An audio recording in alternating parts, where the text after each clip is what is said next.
China's leaders have pounced on every inch of economic space in the world that the world has afforded them, and then some.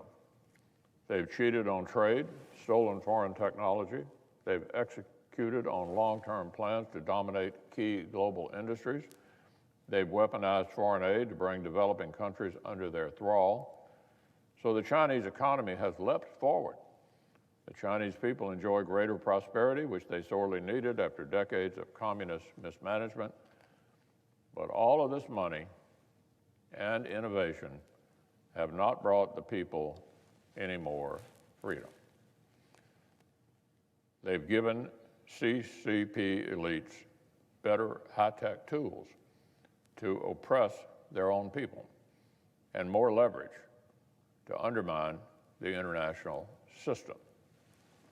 Rather than importing liberty into China, this economic integration seems to have been rather more successful at exporting their authoritarian preferences to the rest of us.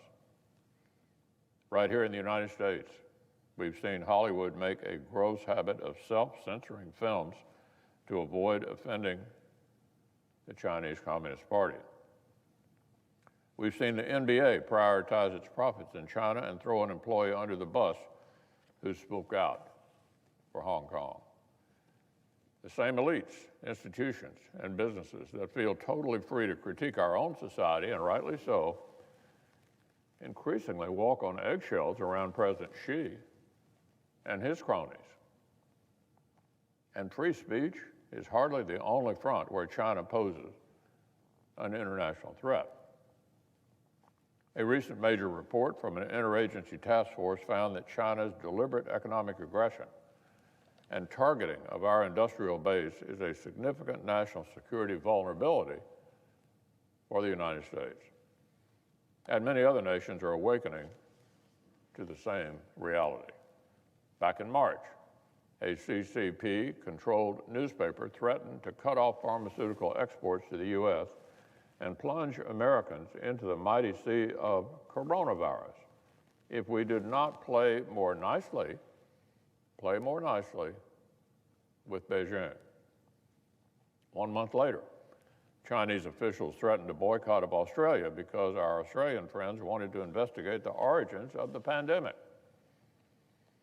Earlier this year, the director of the FBI explained that China's criminal conspiracies against the United States and our companies make the CCP the greatest long-term threat to America's information security, intellectual property, and by extension, our economic vitality.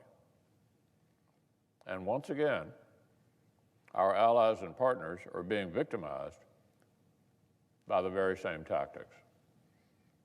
One outside report found the United States is losing between $400 billion and $600 billion per year in intellectual property theft as a matter of provable losses. And that figure does not account for second-order losses such as jobs and infrastructure. So let's put that in perspective. Congress has been working hard on the huge historic Paycheck Protection Program. It pushed out $500 billion for American workers. Well, by this estimate, China reaches into our country and steals the equivalent of that entire program every single year. China does not play by the rules, not in Hong Kong, not in the WHO, not in the WTO, not in international trade.